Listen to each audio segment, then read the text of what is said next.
continue with a bit of review of quantum mechanics. This is to recall what you may have discussed earlier and to present something and to sort of raise some questions and try to answer them, because some of this will be relevant to what we will be doing with electromagnetic waves. So do you have any questions in what we have discussed in the last class? Okay, let me, okay. So what we did in the last class was we said that in quantum mechanics we will represent the state of a system by a Ket vector. For every Ket vector there is a bra vector. All observables are represented by Hermitian operators. That means an operator which A cap is equal to a dagger. And we define an expectation value. So if you define a state by a function, a Ket psi, then with it we associate another bra psi. And if you have an operator A, you define an expectation value of the operator in this state as this. So this essentially implies that if you prepare an ensemble of states, ensemble of systems, all in the state psi, then if I measure the observable corresponding to the vector to the operator A on each one of these systems, I will get some result, and this implies essentially the average over the results of my measurement on individual elements of the ensemble.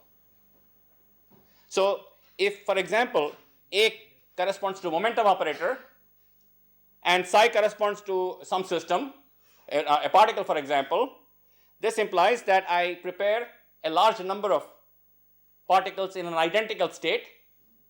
I measure the momentum of the particle in each one of the states, and then I take an average, and that is what I will define here. So all, in spite of the fact that all the states are exactly in the same, prepared in the same state, all systems are exactly in the same state, I may not get the same result of measurement of that observable on each one of these elements of the ensemble. Yes, Mohit. So what does bra psi exactly represent? It's something like a complex conjugate, but for every Ket psi, I will have this bra psi in, actually this is in another space, another vector space. So if you read Dirac's book, you will see a much more clearer definition and sort of introduction to this. So this is, for every Ket psi, I can define a bra psi, such that, for example, I can define a norm of the vector. That means the length of the vector, for example, in the Hilbert space. And I can use these vectors to define ensemble averages or expectation values. So for every Ket psi, I will have a bra psi, and they are actually in two different spaces. With these vectors, I can define something similar to scalar products, vector products, and all kinds of products. So this, in matrices, for example, this can be a column vector, and this may be a row vector. Although they are then related completely, but in principle, in the abstract vector space, they may correspond to two different spaces. Okay, now, what is most important finally is this. This is what I will observe. This is what I will measure. Now, it is not sufficient for me to say that I have a state Ket psi. How does it evolve with time? And that is where Schrodinger equation comes in. And so Schrodinger equation is essentially I h cross d by dt of psi is equal to, let me write del by del t. H operator is the Hamiltonian operator, which in most cases corresponds to energy of the system. And this equation tells me the time evolution of the state of the system. So the time evolution of the state of the system is determined by a first order differential equation in time, which means that if you define psi at t is equal to 0, you can find out psi at any other time. It's a first order equation. If it was a second order equation, I would also have to need the first derivative. with respect to time. So I don't need that here. So if I know psi at a given time, I can calculate psi at any other later time by integrating this equation. So in this is an equation. In this equation, I assume that psi is evolving with time. The state of the system evolves with time. So psi is supposed to be a function of time. The psi is a function of time. And in this picture, this is called the Schrodinger picture. In this picture, the ket vectors evolve with time, but the operators are independent of time. The Hamiltonian operator is independent of time. The position operator is independent of time. The momentum operator is independent of time, etc., etc. All the operators are actually time independent operators. So this is called the Schrodinger picture. So how do I calculate the expectation value as a function of time? So for example, for an operator A, I will have to calculate how the expectation value of this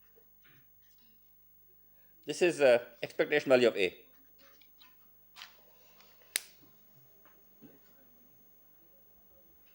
And this may change with time, because psi is evolving with time, A is independent of time, this expectation value will evolve with time. So it will tell me, for example, if A corresponds to a position operator, this will tell me what is the expectation value of the position of the particle as a function of time. Expectation value means average value. What is the probability of finding it at different points, essentially? How does the average value of position, which I will get by multiple measurements, vary with time? So in this picture, called the Schrodinger picture, the way the kets evolve with time, the operators are independent of time. There is another picture called the Heisenberg picture.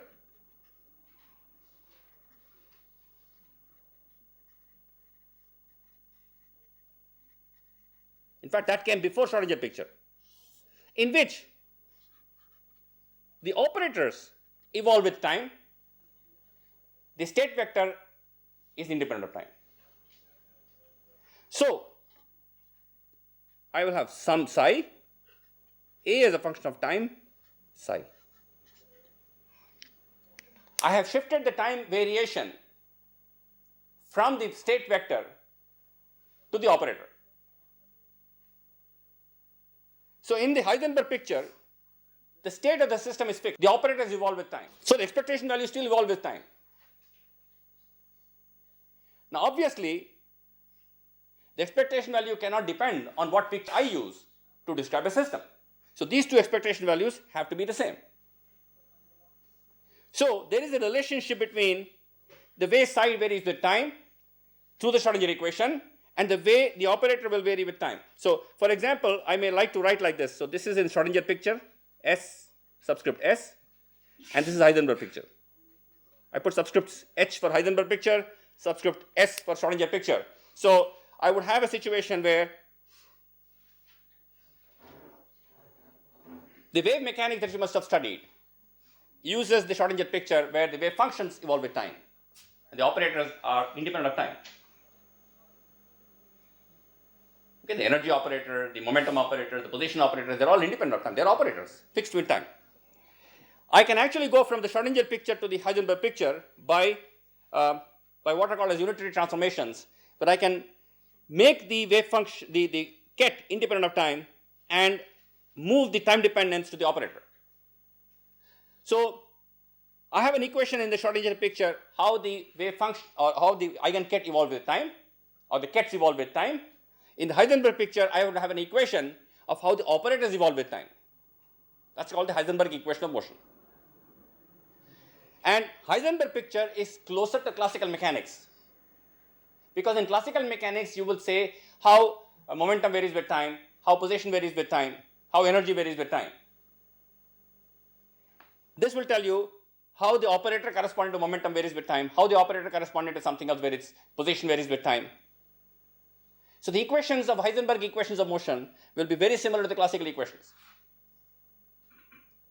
And as we go through the quantization of electromagnetic field, we will be using both the pictures, and there you will start to understand the relationship between these two pictures. And later on I will derive an equation from the Schrodinger equation. I will derive an equation for how the operators vary with time. because the electromagnetic field, remember, in the electromagnetic fields, the fields are the operators. The electric and magnetic fields are observables. In an electromagnetic wave, I can measure the electric field, it's an observable. I can measure the magnetic field, that's an observable. I can measure the Poynting vector, etc., etc. So, when I quantize the electromagnetic field, I will represent these observables by operators. There will be an electric field operator, magnetic field operator, Poynting vector operator, etc. These will become operators. And in the Heisenberg picture, I will have these electric field operators evolving with time. Exactly like in a classical picture, electric field varies with time, magnetic field varies with time. So, I can actually move into a situation where I can use Heisenberg equations to find out how the electric field varies with time, or I can move the time dependence to the state vectors and keep the operators, electric field operators, magnetic field operators, independent of time, while the state vector evolves with time. These are two main pictures exactly opposite to each other. There is also another picture called the interaction picture, in which both the wave function and the operators become time dependent. And that is very useful in looking at situations where systems interact with each other. So the total Hamiltonian is written as a sum of two components, and then you split the time dependence between the wave function, the ket and the operator, and you simplify the mathematics. Finally, you're trying to simplify the analysis to help you find the solution to the problem. Okay, so these two pictures will come back again and again as we go through the analysis. Now, today what I want to do is quickly recall the problem of the harmonic oscillator.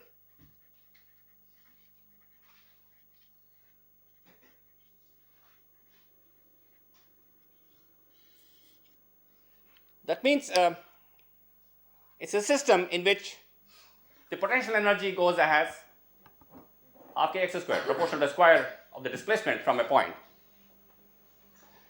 Why harmonic oscillator? Because I'll show you later on that electromagnetic waves can be considered to be a superposition of different harmonic oscillators. So the problem of electromagnetic field will get reduced to a problem in which the total energy of the electromagnetic field will look like it is a sum of the energy of a large number of independent harmonic oscillators. See, how do I quantize a problem? What do you mean by quantize? I have a classical problem. What is the corresponding quantum equivalent of that problem? So there must be some kind of a procedure, there must be some way in which I can quantize. So what I will do is, I know how to analyze a harmonic oscillator problem, and when I show you that any system given to you, the energy of that system looks like a harmonic oscillator problem, and the equations satisfied by the given problem looks like a harmonic oscillator problem, then I can actually use the same quantization that I'm using in harmonic oscillator to go into quantization of that system. So I'll give you an example. An LC circuit, for example, an LC circuit is a harmonic oscillator. There's nothing oscillating, but it looks like a harmonic oscillator. You know the resonance frequency, and you can write the total energy of the system. And the total energy of the system of an LC circuit, I will make it look like a harmonic oscillator problem.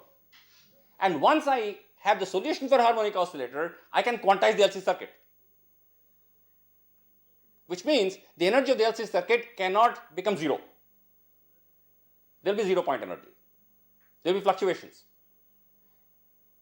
We will calculate, and I will show you that this quantization is so fine that it's almost impossible for you to see. Unless you make an LC circuit which is almost a quantum LC circuit. I'm sure with nanotechnology, with etc., it is possible to make devices which look like quantum LC circuits. Okay, so I'm sure you have all done harmonic oscillator problem in detail, but what I will do today is quickly review and recall some of the basic concepts in harmonic oscillator. So what is the total energy of a harmonic oscillator? Can you tell me? Which I write as H. Now this is the classical. What is the total energy of a harmonic oscillator? Kinetic energy plus potential energy. So what is the kinetic energy? Sorry? p square by 2m plus half kx square in terms of frequency. Can you tell me? M omega square x square. That's the kinetic energy, and that's the potential energy. P is mb, m dx by dt.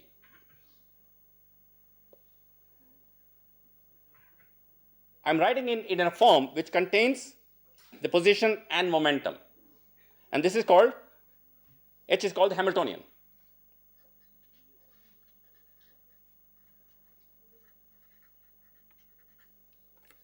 This comes from whose name? Hamilton. He worked for 10 years in developing what is called as the Hamiltonian theory of optics. The entire optics field developed with a harmonic, with a Hamiltonian, Lagrangian, everything. And then he shifted into mechanics. So he has a lot of research in the area of optics, which is called Hamiltonian optics. It's a very strong field in which you actually, compared to Newton's equations, this formulation is much more general. The Hamiltonian formulation is very general. And he also worked on what is called as quaternions, and which he actually considered as his greatest contribution. Not all this. You may go and look at what are quaternions, and he has done a tremendous amount of work in that area. Okay. Now, so please note that this is written in terms of position and momentum, and not in terms of velocity and position. Because in the Hamiltonian formulation, you have to write the total energy in terms of a coordinate and a coordinate conjugate to that. X and p are conjugate variables. So if you go back to classical mechanics and look at the Lagrangian formulation and the Hamiltonian formulation, you will see that you define a Lagrangian from the, have you done Lagrangian mechanics in classical mechanics? So you write a Lagrangian, and then you define the action, principle of least action, then define the Hamiltonian, and then get Hamilton's equations of motion. Okay? So it's not velocity, but in terms of p. So what I do is, for going into the quantum formulation, I write all this as operators. So H is p square by 2m plus half m omega square x square. These caps represent no operators. H is the Hamiltonian operator, p is the momentum operator, x is the position operator. In the Schrodinger representation, you would replace p operator by what? Minus IH cross del by del x for a one-dimensional situation. And then substitute into the Schrodinger equation and solve the equation. But I think you have done the Dirac-Brackett formulation of harmonic oscillator, so I will just reproduce that without going into the Schrodinger picture formulation. Now, what is the meaning of quantization from here? Just by representing by operators, I have not quantized. I must do something. What else do I do? Yes, commutation relation. Between what and what? So I must introduce this fact that xp is equal to IH cross. This is the commutation relation. And this commutator bracket comes from the equivalent Poisson bracket in classical mechanics. So you replace the Poisson bracket by an equivalent commutator bracket, and that is the quantization. If h bar is 0, then x and p commute, and these are two variables which then become to be able to measure simultaneously. So as I said earlier, if the commutator of two operators, if the commutator is 0, that means both the observables corresponding to those two operators can be measured simultaneously, precisely. Please note that I can always measure one of the variables very precisely at the cost of an infinite imprecision in the other variable.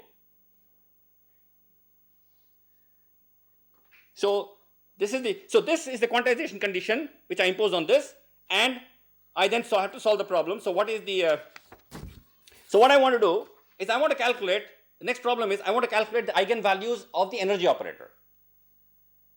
That means what are the allowed energy values of this system which is represented by Hamiltonian like this and in which x and p satisfy this commutation relation. So I will just give you a couple of steps, intermediate steps, and then let you recall the discussions. So to do this, what we do is we introduce two operators. 1 by square root of 2m h cross omega x plus ip, and the corresponding dagger operator is 1 by 2m h bar omega into what? Why not x dagger? Why not x dagger minus ip dagger? Yes, because it's an observable. X and p are observables. So they are Hermitian operators. So x dagger is equal to x, p dagger is equal to p. Is A an observable? Is the quantity corresponding to this A an observable? So why relation the quantization? My definition, I quantize a problem by defining, I first represent the observables by operators, Hermitian operators. In fact, all quantities get represented by operators. Time is still not an operator, okay? Then this condition is my quantization condition. The way I say that now my problem becomes quantum mechanical is to say that these operators, which are conjugate operators, satisfy this commutation relation. This is a harmonic oscillator. So this problem I write because the corresponding Lagrangian equation and Hamilton's equation, when I go back, I will define a Poisson bracket between x and p, and that comes to. Whenever we include the Heisenberg uncertainty, we quantize it like this. Yeah, this tells me this will give me the fact that delta x delta p is h cross by 2. This and your Heisenberg uncertainty principle are the same. The fact that x and p do not commute can be used to calculate what is delta x and delta p. That will come out to be, that will depend on this number which is sitting on the right hand side, and delta x delta p will be h cross by 2 from here. So, but by telling delta x delta p is h cross by 2, how do I quantize? I am not able to find the eigenvalues, I have to find the eigenvalues, I have to find out how the system evolves with time, etc., etc.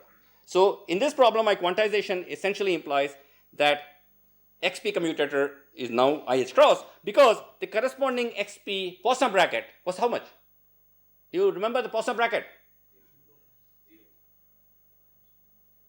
Oh, Poisson bracket. How do you define the Poisson bracket?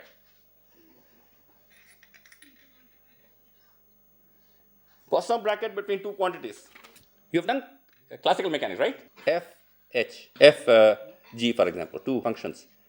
Del f by del x, del g by del p, minus del f by del p, del g by del x. That's a Poisson bracket. So what is Poisson bracket between x and p?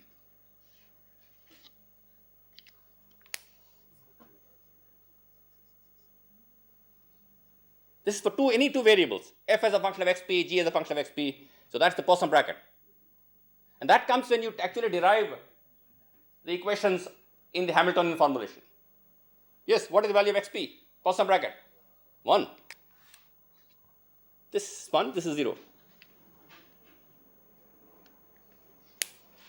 And quantization essentially replaces the Poisson bracket by corresponding commutator bracket. If this was 0, the commutator bracket is also 0.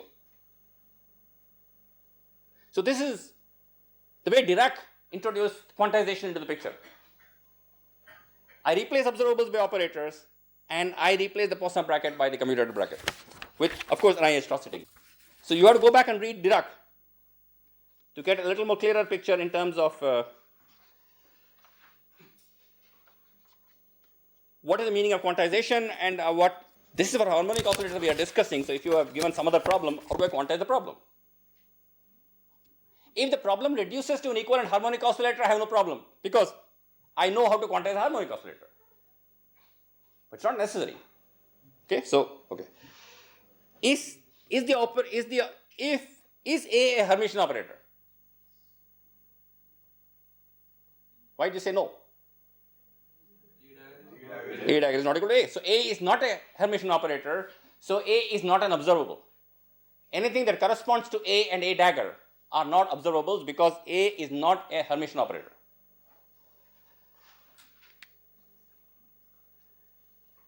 Okay, so actually you can invert these two equations and write x cap is equal to under root h cross by 2m omega A dagger plus A, and P is equal to I times under root m h cross omega by 2 into A dagger minus A. You can invert these two equations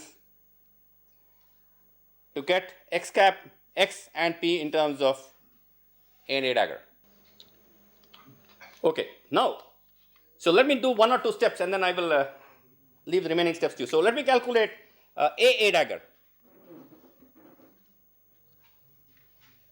So A into A dagger, I multiply these two, but because these are operators, I need to be careful in keeping them in the right order.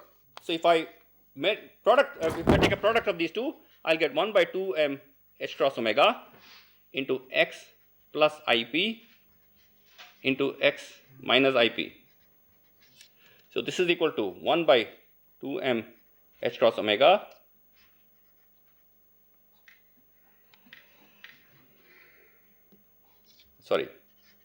okay. Let me calculate what is the Hamiltonian. This is this quantity p square by 2m plus half m omega square x square. So I substitute x and p into this from these equations. Use the fact that let me start again. Okay. So h is equal to p square by 2m plus half m omega square x square. So this is equal to, so I substitute for x and p. So minus m h cross omega by 2 into A dagger minus A whole square plus half m omega square into h cross by 2m omega into A dagger plus A whole square. Sir, could you just go back one? This one? Yeah, so isn't x operator written incorrectly? You just add these two equations. Shouldn't it be? If I add which two equations? Sorry. Oh, sorry. Yeah, you're right. Yeah, I'm sorry. Thank you. M omega x plus IP.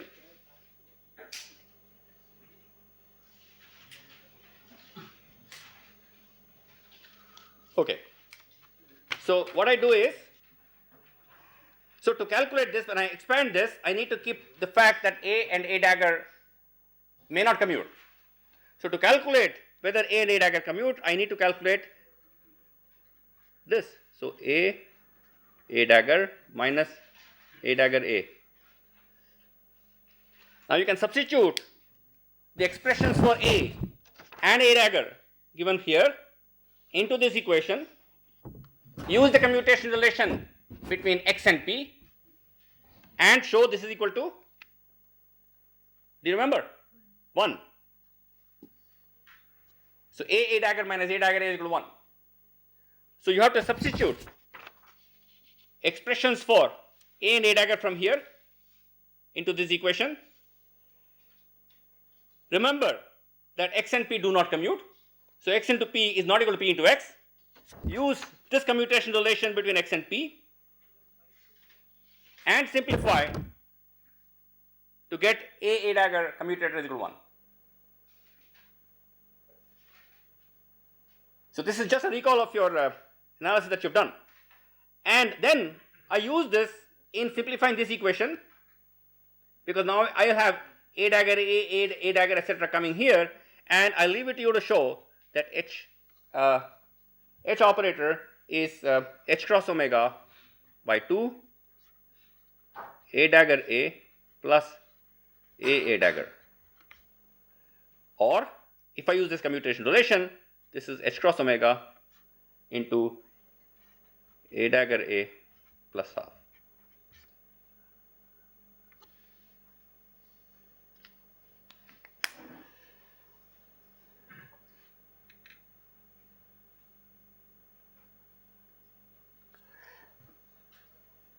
I use the commutation between x and p and the definition of A and A dagger to show the commutator A dagger is equal to 1. Once I know this, I can use these commutation relation in this equation, and I simplify and I can calculate that the Hamiltonian operator is actually h cross omega A dagger A plus half. Now this quantity A dagger A is given a special name. This is the number operator.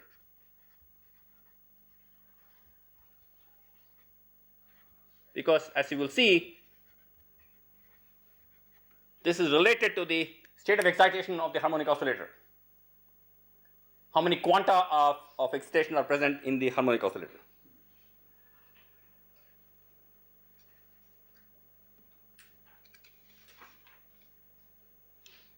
Okay, now there is a bit of procedure that is involved in.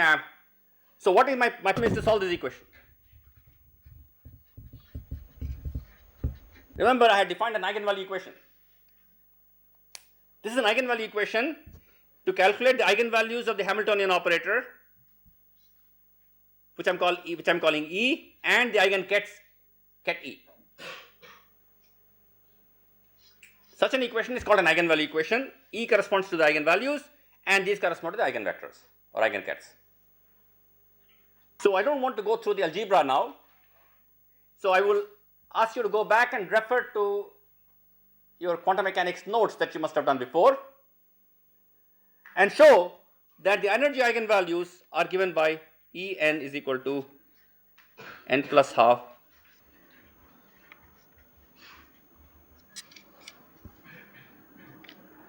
and we represent the corresponding eigenstates as En or simply n ket, where n ket corresponds to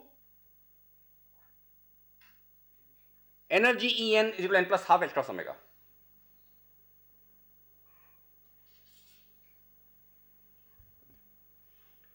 Now if you substitute for h, for example, if I write this equation tells me that h cross omega into n plus half E is equal to n plus half h cross omega into E.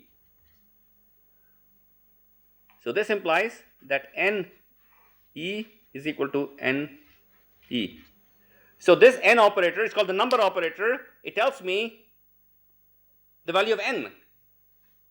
When I operate with n operator on the ket, I will get, if it's an eigen state, I will get the number of quanta in that state.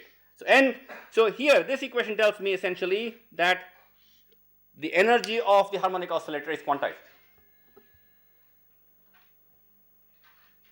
It also tells me that I can never have a situation with energy is equal to 0, because the lowest state is half h cross omega. The lowest energy that you can have is half h cross omega, and that's called the 0 point energy. Why is there a 0 point energy? Because of uncertainty principle. You cannot have a situation if the particle comes to complete rest. You know x is equal to 0 and p is equal to 0, which means you know precisely the values of x and p, and that is not consistent with the uncertainty principle. So the particle can never come to rest.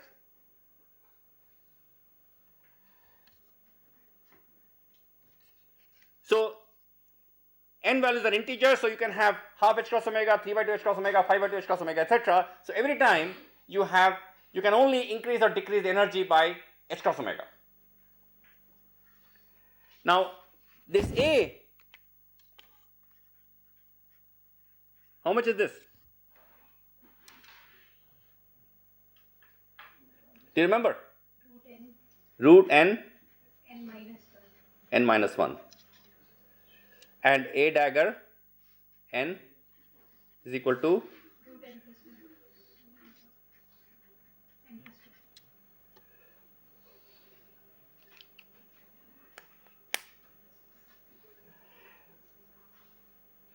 when you actually derive this equation, you can work out all this analysis. So I would urge those of you who have not actually solved the problem in this notation, to go back and pick up a book on quantum mechanics which uses the bracket notation to analyze this problem, because these are some fundamental equations that we will keep using and needing as we go through the course. So, the operator A, although it's not a Hermitian operator, seems to bring the state from a state with En to En minus 1. That means it is called an annihilation operator or a destruction operator, because if you start with a state having an energy n plus half h cross omega, when you operate on the state with A, the state jumps into another state with n minus half h, n gets replaced by n minus 1. So that means you have removed one energy h cross omega from the system. So this has energy n plus half h cross omega, this has energy n minus 1 into half, n minus 1 plus half h cross omega. So this is called the destruction operator or the annihilation operator A, and this is called the creation operator because it takes a state of n ket to n plus 1 ket. The energy of at the end of the operation has h cross omega more than what you started with. And as we have seen, A dagger A, this is consistent with the fact this is n times n.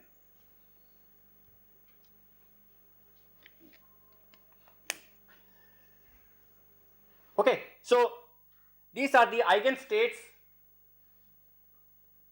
eigenkets corresponding to the energy operator. These are the different energy levels that the system can occupy. I could have calculated the eigenvalue equation corresponding to some other operator also. Now, because this is an eigenvalue equation, this n ket form a complete set of functions, complete set of kets, which means if you are given a harmonic oscillator, you can always represent it as a superposition of the n ket states. So any state of the harmonic oscillator, this harmonic oscillator can be written as sigma Cn n. The n kets form a complete set of functions, complete set of kets. So any state of the harmonic oscillator can be written as a superposition of n kets. Yeah, it's in a superposition of different energy states. And Cn you can calculate by multiplying by bra n and calculating the values of Cn. So now let me take an example. Suppose I take a harmonic oscillator in the state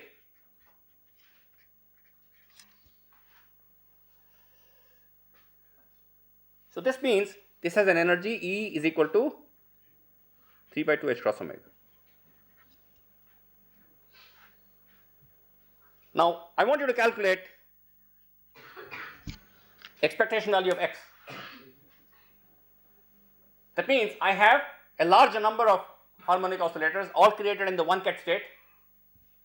I measure the position in each one of them and take an average. So if you look at this expressions for, so this will be essentially 1 x cap 1, and x cap is nothing but h cross by 2 m omega into A dagger plus A 1, which is equal to square root of h cross by 2 m omega 1 A dagger 1 plus 1 A 1, which is equal to square root of h cross by 2 m omega 1. A dagger on 1 is root 2 times 2 plus A on 1 is 1 into 0, 1 into ket 0. What are the values of these? These are 0 because different eigenkets are orthogonal. So this is equal to 0. So does it mean the oscillator is at the origin? It doesn't mean. It means that you will, in your measurements, you will get as many positive values of x as negative values of x. You have no way of finding out what is the position of the oscillator as it oscillates. What is actually happening is you have chosen a ket which is an energy eigenket, which means you have chosen a state in which the energy is perfectly defined. Because the energy, what is the energy of the state? 3 by 2 h cross omega. There is no uncertainty. Complete certainty in energy. And when you are in the state, you have no knowledge of the phase of the oscillator. Whether it's to the right, to the left, where, the center, you have no idea, completely. There's complete uncertainty in a corresponding conjugate variable, which happens to be the phase here. So, this is a state where you know. So, please remember, this does not correspond to my harmonic oscillator. When I look at a situation where the, for example, if I have a mass spring system and this mass is oscillating as a harmonic oscillator, this cannot represent it. Because I know that when I observe, the center of mass is moving like this. So, center of mass, the expectation value of x should have varied as some amplitude into cos omega t or sin omega t. This is not happening. So, this does not represent a classical harmonic oscillator which I see as oscillating. What happens if I take a cut like this? Now, let me take say 0 plus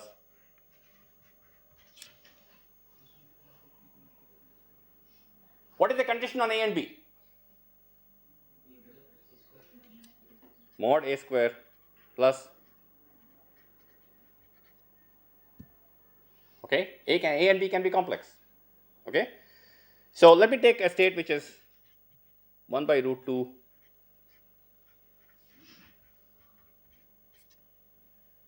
Can you calculate the expectation value of x?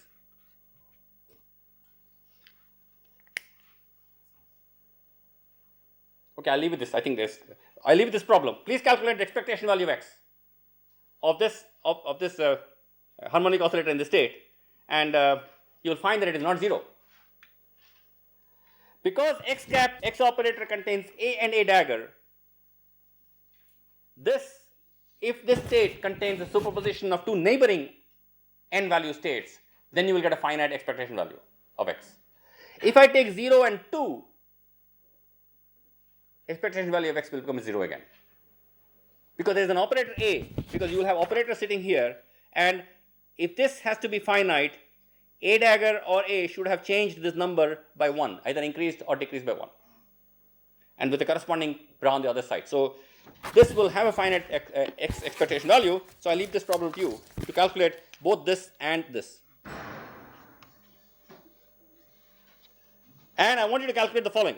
Please calculate x square average and p square average. So, the classical harmonic oscillator that you describe as a x is equal to x naught cos omega t is not represented by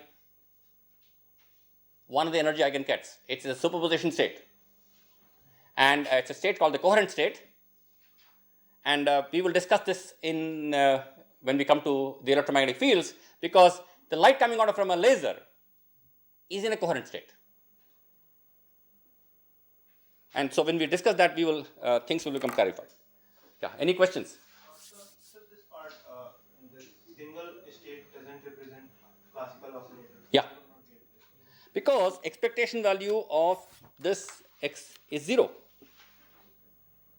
But if I were to give you a classical harmonic oscillator where I see a particle moving back and forth, please, there is a correspondence principle, remember. So, if I, in a limit, the quantum mechanical conclusions should satisfy the classical principles. So, finally, if I see the particle executing a simple harmonic motion, in quantum mechanics, I should see the expectation value of the position should execute a simple harmonic motion. Because how will I describe the classical harmonic oscillator which I see moving back and forth? By quantum mechanical argument. So, I will have this operation. And finally, I will have to make out that because I know when I observe, I see the particle doing this. So, I should get from my analysis the expectation value of the position should move like this, exactly like a classical oscillator. Have you studied Ehrenfest's theorem? Go back and read Ehrenfest's theorem. The expectation values of x and p will satisfy the classical equations of motion.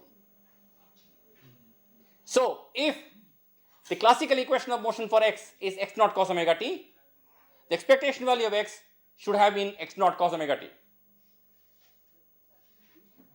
And that is not present here. If you take any eigenstate, any of the energy eigenstates, it does not satisfy this. Sir, even in the superposition also it would not satisfy, because in the superposition also we'll get a definite state. I mean, No, definite value. this is one superposition.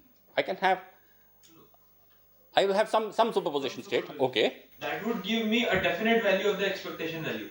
Expectation value is always definite. No, but as you said that in the classical harmonic oscillator, it Yeah. should go back. Yeah, but this expectation value can be function of time.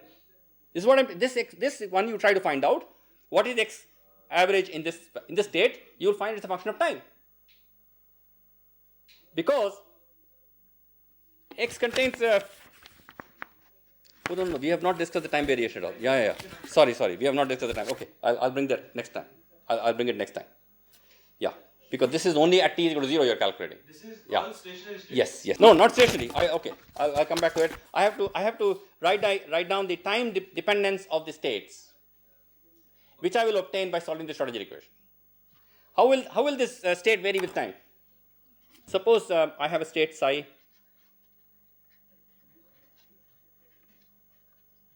So what is psi of t? Have you done this? What is it? e to the power Please go back and look. e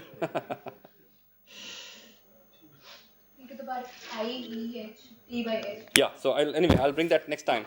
And this you have to introduce the time dependence, because this is only at the initial time. And these states evolve with time, both of them. Okay, we'll stop here. So what will be, when solidus we get A operator into ket 0.